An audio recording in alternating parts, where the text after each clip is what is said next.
Do you still chase the pump? The pump is always out there. And you always have to chase after it, yes.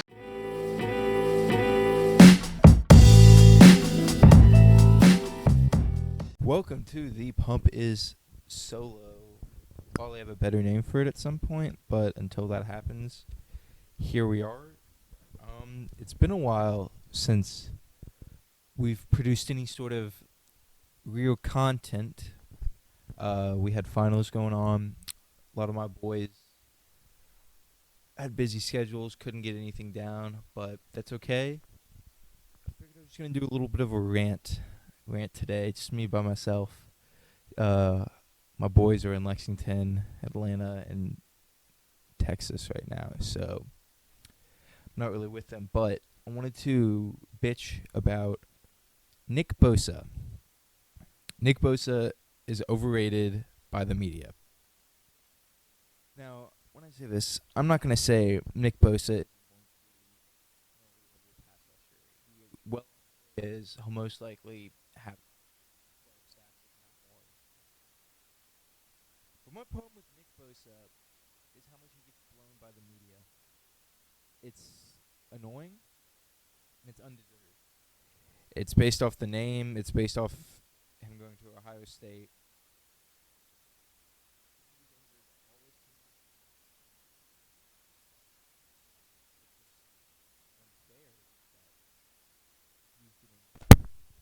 This much media attention. Sorry, I had to smack the shit out of the mic.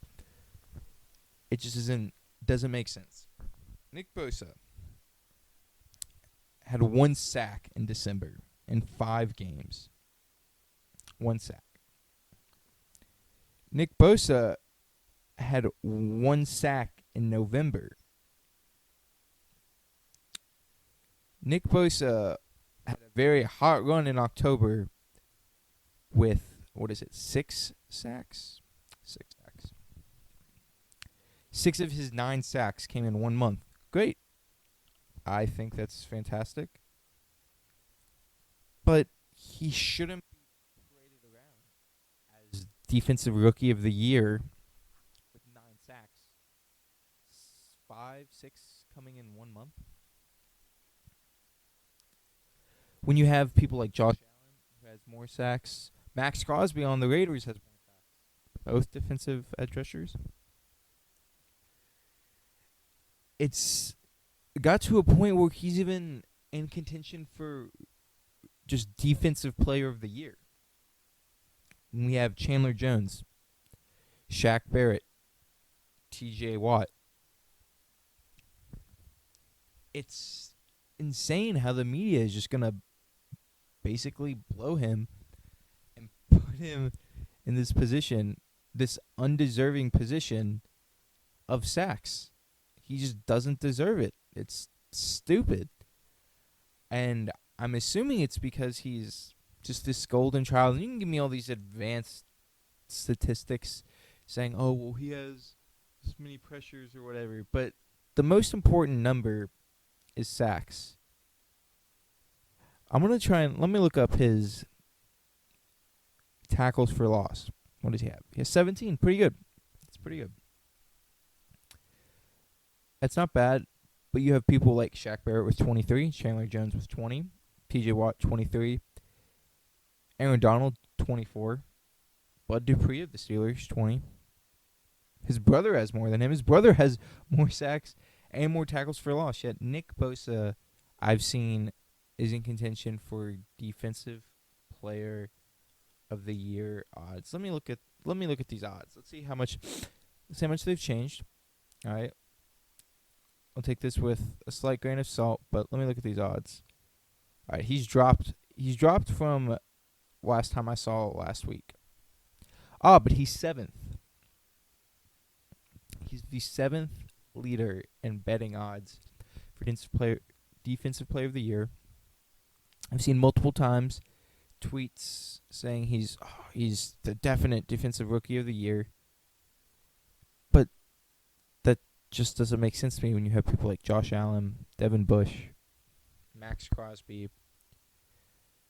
These players who you can arguably say have better stats, especially both those pass rushers I just mentioned have have more sacks than Nick Bosa. Nick Bosa isn't even the best pass rusher on his team. Eric Armstead is. It's ridiculous. It's just ridiculous. I am annoyed by it. I think, like I said, he's going to be a great player.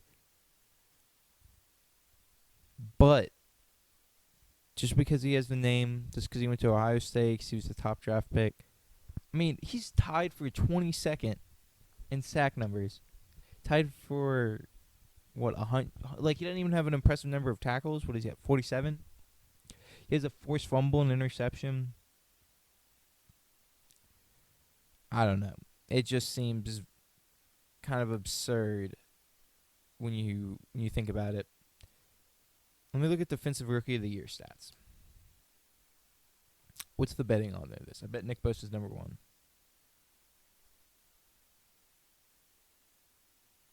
I was right. Nick Bosa is the odds favorite. Josh Allen, Devin Bush. You have people like Brian Burns, who I don't think should win it, but he has like a case at Oliver. I mean, it's kind of ridiculous. And once again, I'm going to say it another time just to make it clear.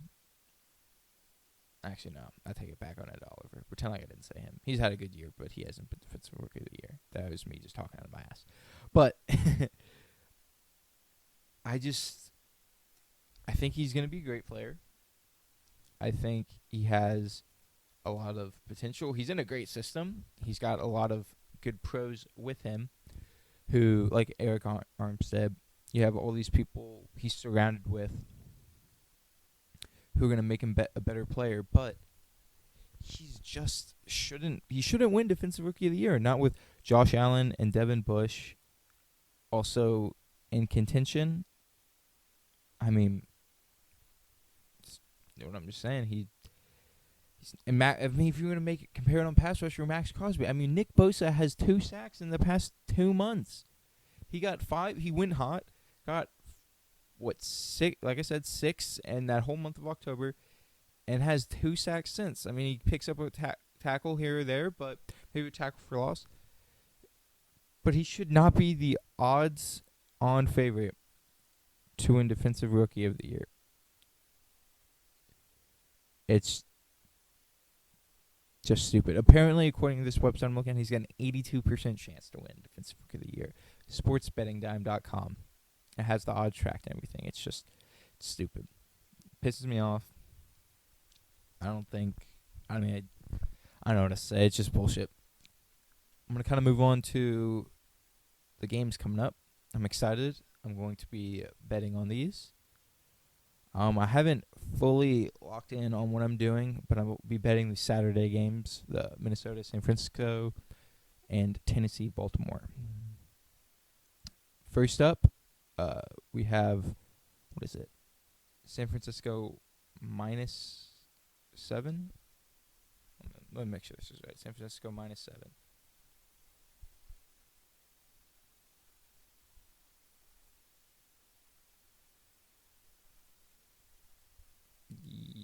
Yes, this looks right. Okay.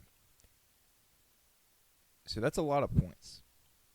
But it also scares me. I'm going to bet it. Do I think Minnesota can keep it within 7? If they feed Dalvin Cook the ball, I think they can do it. Now, San Francisco has a nasty defense, and they have a really good running offense. But so do the Vikings. Their pass defense has seen better days, but they can still contain you. They have Danielle Hunter and Everson Griffin. And I think that this will be enough for them to keep it at 7. 7's a lot of points. It just is. Now, I would be willing to bet that Vikings keep it within 7. Now, San Francisco is just a better roster. While I think the Vikings can win, I think San Francisco is going to win it. I think right now San Francisco, obviously the 1 seeds are the best team, but I do think they're the best team Kyle Shanahan's a great coach. If Jimmy Garoppolo showed he can sling the ball when he needs to against when he played against New Orleans, he popped off. Uh, Against Seattle, while he didn't, have a great game, he showed that he can keep in the game, get his passes done, and I just like San Francisco in this matchup. And I would go. I would definitely. I'm definitely probably going to end up betting San Francisco, or sorry, Minnesota to cover. They're gonna keep it within 7. It's gonna be less than a touchdown game. San Francisco to win. If I don't know what the spread bet on rushing is, but if it's anything over like San Francisco having 120 plus, I'd probably bet that San Francisco can crush 120 yards pretty easily total rushing. I don't know what the line's going to be for that, but that'd be something to look out for. I can't think of any prop bets I would be kind of looking out for. Maybe Dalvin Cook going 100 plus be something to look out for. I think they could do it. And maybe, I don't know. I can't think of anything else. Any prop bets I'd feel too strongly about. Moving on, Tennessee and Baltimore. So for this, I think Baltimore's got 10, minus 10. That's a lot of points. That's just a lot of fucking points. Honestly, in my head, that's just a lot of points. I think. Well, currently it's 9.5. Okay, it moved. Once again, Tennessee is going to keep it within 10. I think while they can win, they're probably not. Lamar Jackson just hot, unless he just for some reason has a complete breakdown. I'd feel Baltimore's going to take this one. Not that I can't see the Titans winning. I think if they can get Derrick Henry going, just start feeding him. If they can, Ryan Tannehill, stays strong, has a couple good bombs to A.J. Brown, get A.J. Brown going. That defense just kind of keeps playing to the level they have been, like against the Patriots. I think they can do it. I mean, they have a really good rushing attack, but I mean, Baltimore's obviously got the best rushing attack. But I don't know. I think especially just because of how much they run, Baltimore can run the score up on you. But I think Tennessee's got, a little bit too much heat behind them. A little bit too hot a team right now for, them not to keep within 10. So I'd like Tennessee to keep within 10. Still probably would like, I would still bet if you're betting on this, Baltimore to win. It's going to be an interesting game. 46.5 points. I would bet the over. This game could... I think, like I said, if they keep rushing, both of them, I think this could become a shootout. It really could be. Even though they both have pretty decent defenses, Baltimore has a better defense. But I think it could become a shootout. That could be interesting. Really interesting how that goes. On the other hand, Minnesota, San Francisco, 44. That one's kind of tough. That could easily swing both ways, although betting the under is really boring. But that could be an under you could look at, a sneaky under bet.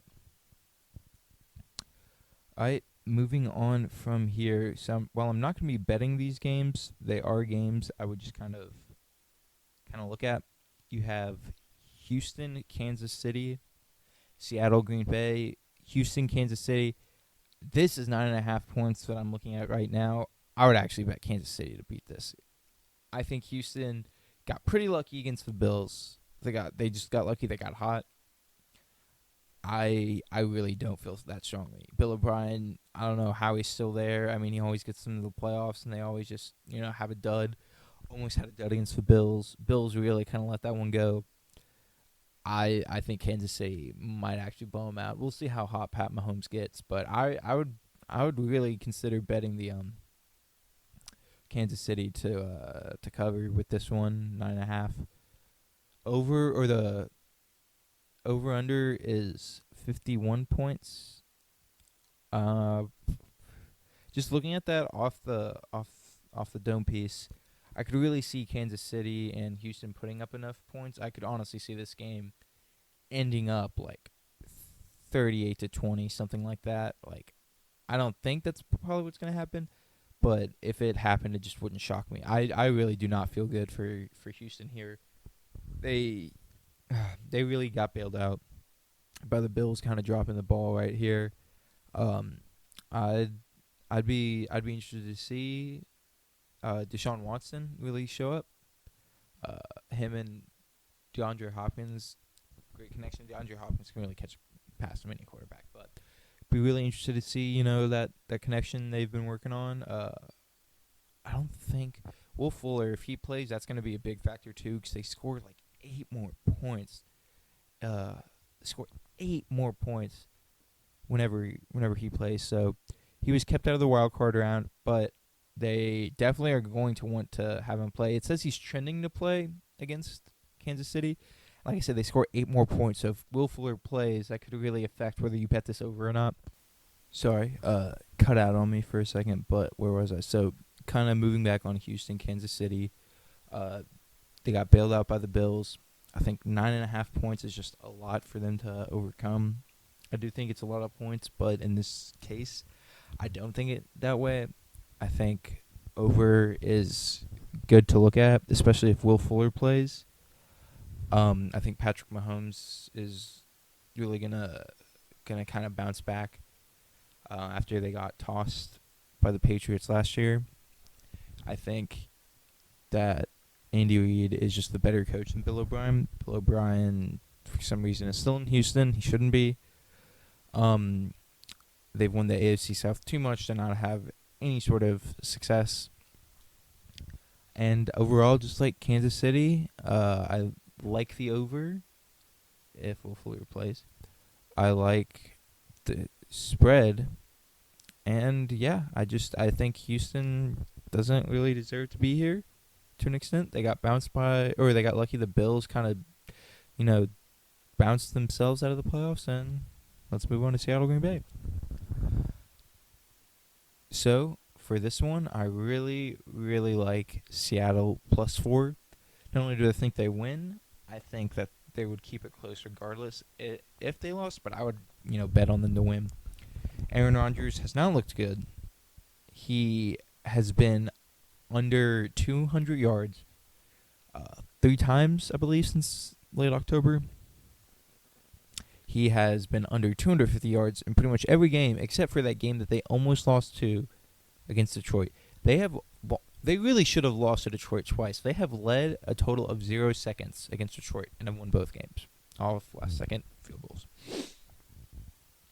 I really, really don't think Aaron Rodgers has been that guy this year. I mean, he's got a good touchdown-to-interception ratio, but I don't think the Lambeau advantage is going to do much for them. I like Seattle a lot because of Russell Wilson. I like what he's been doing with DK. I like what he's been doing with Tyler Lockett. Defense is banged up a bit. Running backs are just destroyed. But I like Pete Carroll over Matt LaFleur. I don't think the Lambeau advantage is going to help. Now Seattle, they did drop the game to the Cardinals. They did lose to the 49ers, so they're kind of on a down slope right now.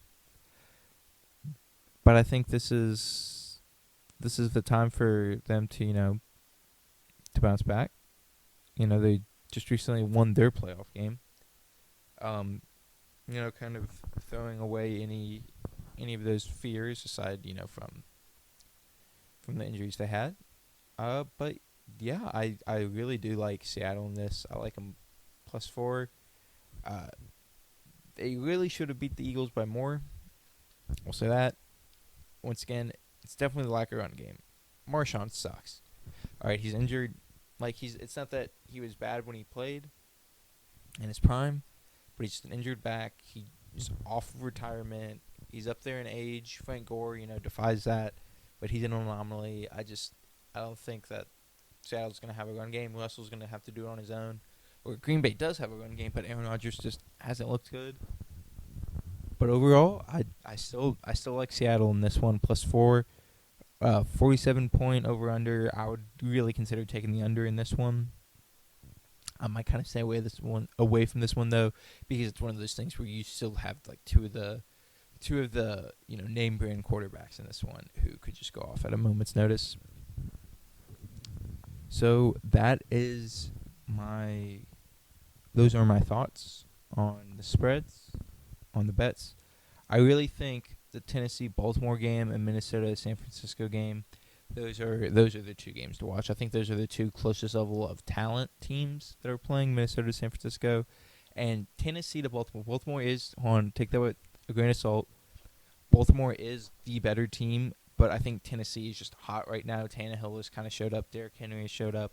Their defense is playing with, that fire under them. They got Vrabel, who's really, really pushing them forward, and I think those are the two games to watch.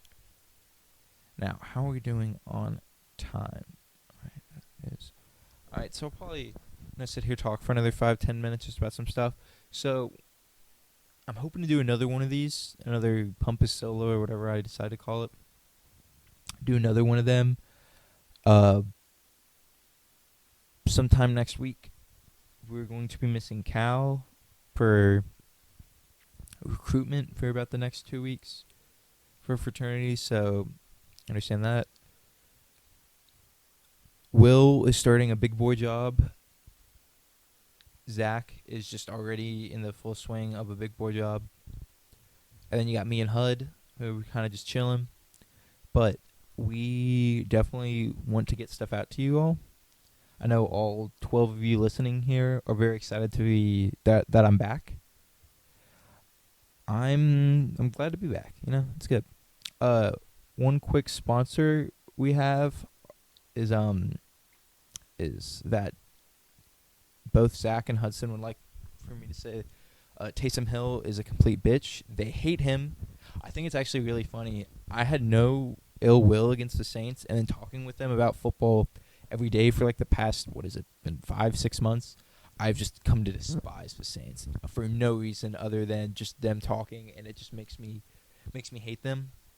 I think Michael Thomas had a good season, but I did think it was funny when someone said he's having the best single season of any wide receiver, and then I saw people saying he's not even the best receiver in his conference. I think Chris Godwin and Mike Evans were like a word with Michael Thomas. I think he's doing some great things, but this is just what Hudson and Zach I know would want me to say when Julio, Godwin, and Mike Evans are all in this league. You, in that same division, you can't be throwing Michael Thomas around as the definitive best receiver in the NFL.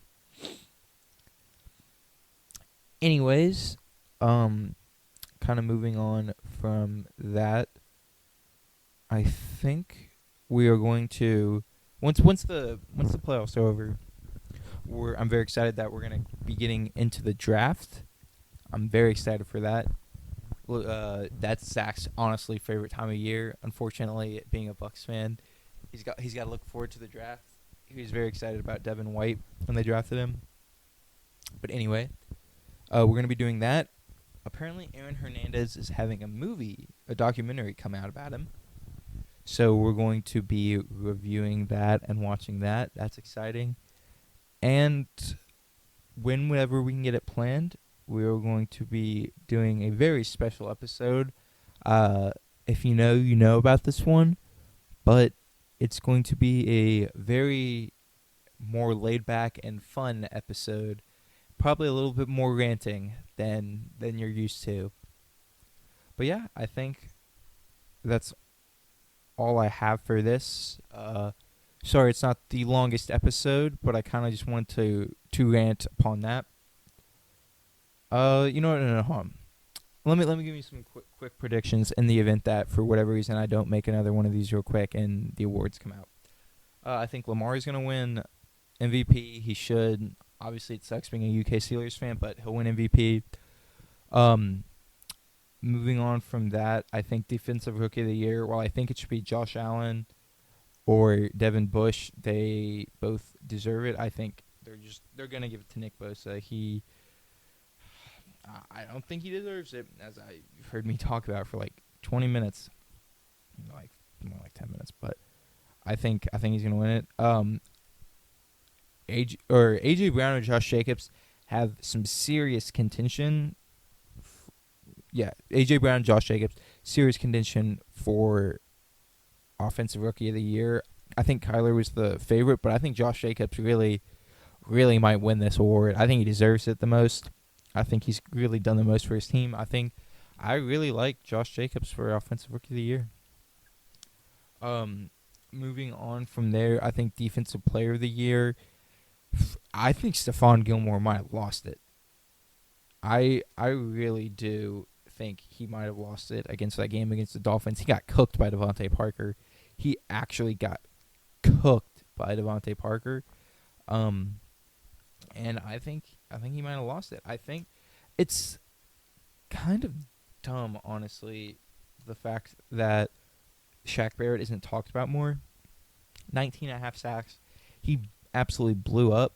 I think it's going to be really close. I don't think Aaron Donald should win it. I'm looking and, okay, yeah, I think Stephon Gilmore is still the favorite right now based on this. But I think Shaq Barrett should win it. He's been the best defensive player this year. But I think this one's tough because really you have Chandler Jones, T.J. Watt, Stephon Gilmore, Shaq Barrett all have their name for it. Shaq Barrett should win it. I think that's who should win it.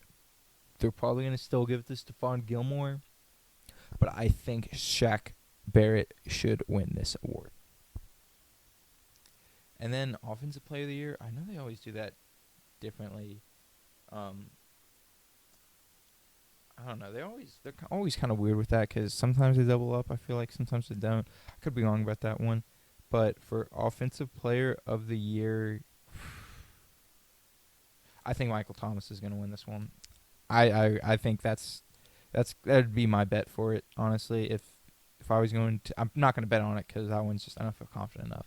But I think Michael Thomas will probably win it. Or I don't see if they give it to Lamar for MVP and that, then yeah, Michael Thomas or Christian McCaffrey will both be kind of people to look out for. I think it's probably going to go to Michael Thomas though. And then what is it? Coach of the Year, last one. Let me think on that one. Who are the odds favorite for this Coach of the Year? Because I originally was like, oh yeah, Mike Tomlin should win it, but nah, he really dropped the ball.